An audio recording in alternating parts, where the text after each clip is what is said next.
Salut les copains, j'espère que vous allez bien. Je suis très contente de vous retrouver aujourd'hui pour ma deuxième vidéo Back to School de cette année scolaire. Aujourd'hui on se retrouve pour une vidéo organisation qui va se dérouler en 3 parties, donc c'est 3 parties qui se déroulent chronologiquement. Donc la première c'est comment je prends mes cours, comment j'écris mes cours, dans quel objet on va dire de fourniture déjà, que ce soit les cahiers, les classeurs, etc. Et comment je les prends, quelle couleur, etc. Bref, je vais tout vous expliquer.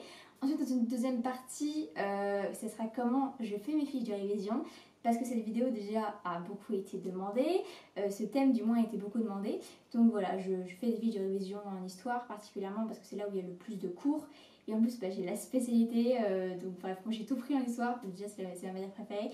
Et donc forcément, il y a également beaucoup de cours à apprendre. Donc voilà pour les fiches de révision. La troisième partie, ça va être comment j'apprends mes cours. Donc déjà avec des fiches de révision, on verra ça.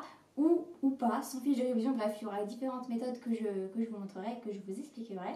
Bref, j'espère que cette vidéo va vous plaire et je vous laisse avec la suite et let's go. Donc, pour la première partie, comment je prends mes cours, comment j'écris mes cours, nous allons prendre le cahier d'histoire. Bon, c'est le cahier d'histoire de l'année dernière, donc de première.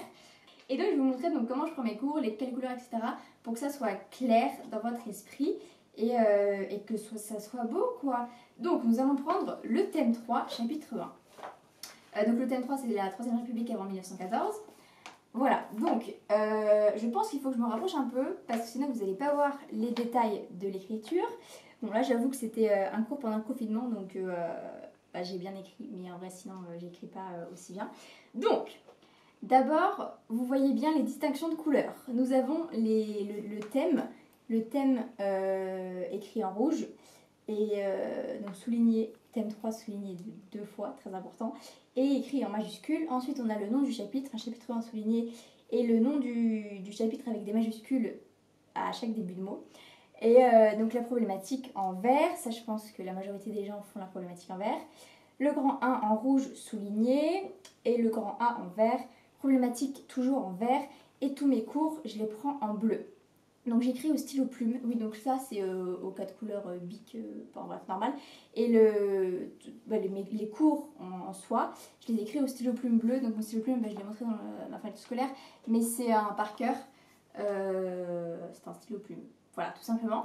Ensuite, donc voilà pour mes cours, j'ai la chance d'avoir eu en première une prof qui dictait. Donc, fallait pas prendre de notes vu que c'était dicté, donc on avait le temps d'écrire, donc on avait le temps de s'appliquer et que ça fasse pas brouillon pour les cahiers. Donc j'avoue, je suis assez fière de ce cahier-là, je trouve qu'il est plutôt propre, etc. et c'est plus facile à prendre, forcément. Mais après, au niveau des couleurs, tout le monde peut le faire, ça prend pas du temps de changer de couleur sur son bic, ce n'est pas très long.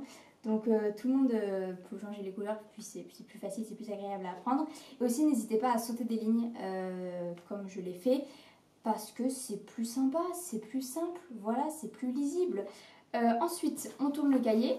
Donc le grand B, comme vous le voyez, la Commune de Paris, j'espère que vous voyez bien, en vert, vu que les A et les B c'est en vert.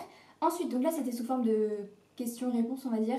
Comme quoi, donc la question en elle-même, c'est en noir, donc pareil en bic noir.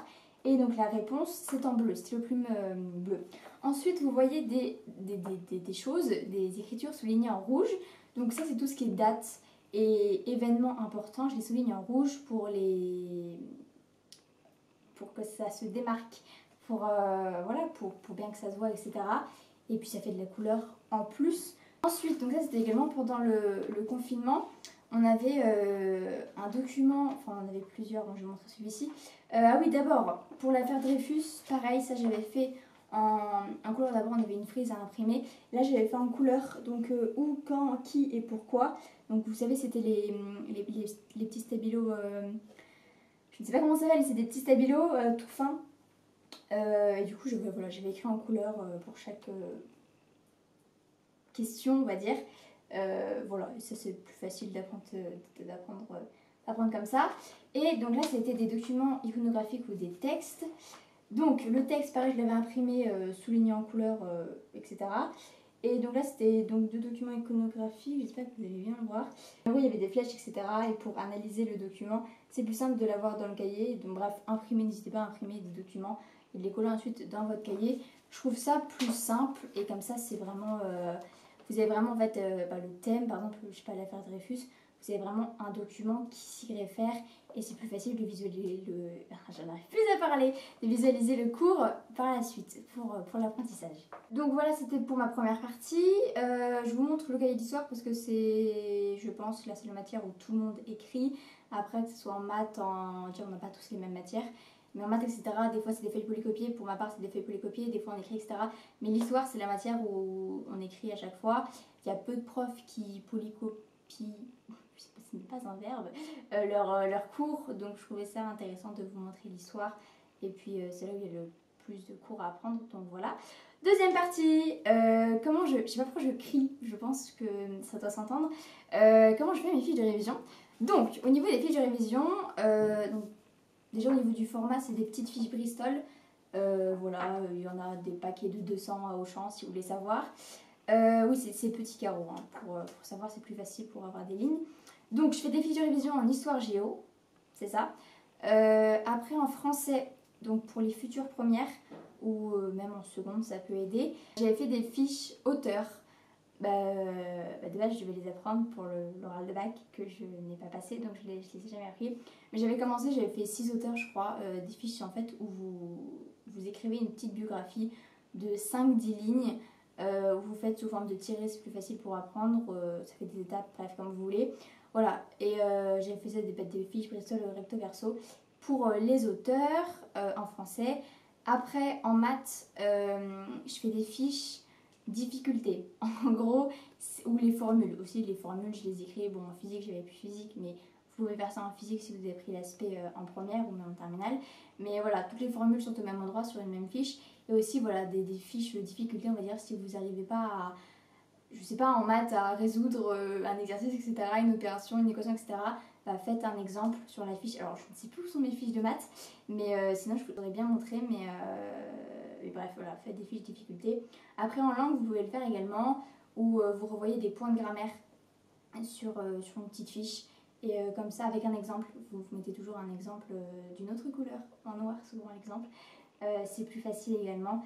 Et voilà, après pour les cours, du coup, je vais vous montrer en histoire mon code couleur, mon code surligneur, comment je m'organise. Donc on va prendre en histoire, thème 1, l'Europe face aux révolutions, chapitre 1, la Révolution française, une nouvelle conception de la nation. Voilà ma petite fiche Bristol pour le grand A et grand B du premier chapitre d'histoire de l'année, hein, donc c'est la Révolution française si vous n'avez pas compris.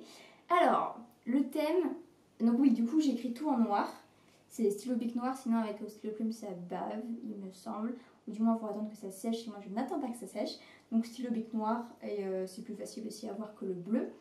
Donc le thème en rose, le chapitre en bleu, la problématique en vert, après j'ai oublié, le grand 1 en orange, le grand A en mauve et tous les mots importants, on va dire les dates importantes, etc. sont surlignés en jaune. Ah ouais, mes surligneurs, c'est les Stabilo Boss en pastel.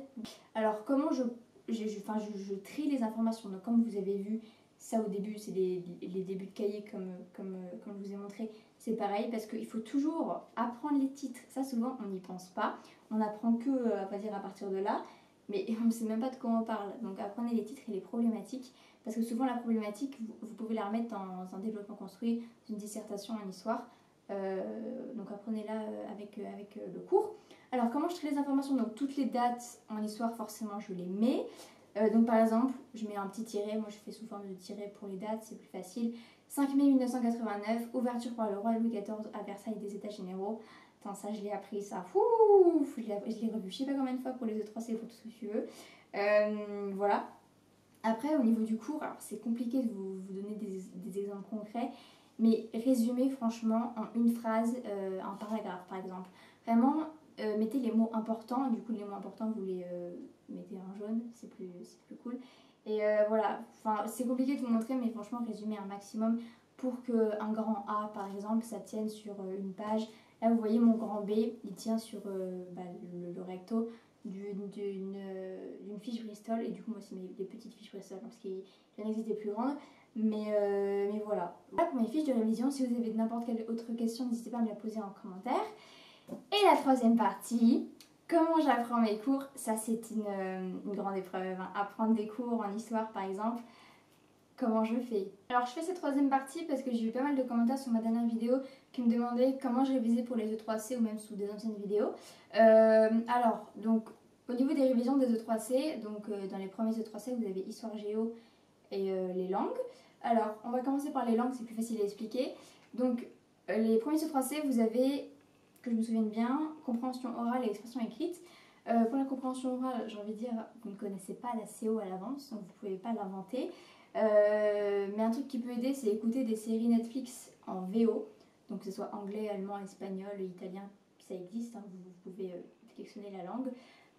En anglais, il y en a beaucoup plus forcément, mais écoutez en VO, sous-titres français au début, et si vous aimez vraiment la série, vous la re-regardez et vous mettez en VO sous-titres anglais, et même à la fin, vous mettez que VO sans sous-titres.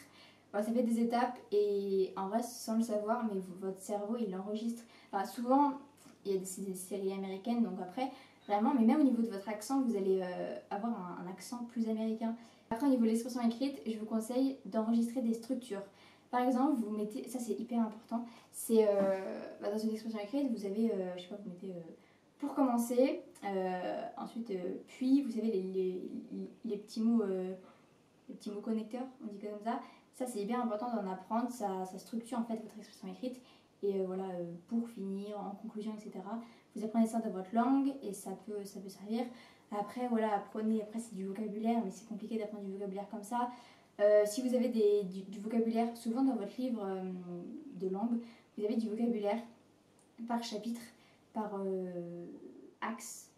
En première, c'est des axes, vous avez des 8 axes. Vous avez du vocabulaire par axe, donc apprenez le vocabulaire, ça ne peut que vous servir pour votre expression écrite. Donc voilà. Ensuite, en histoire géo, alors, c'est pas très compliqué, j'apprends tout par cœur.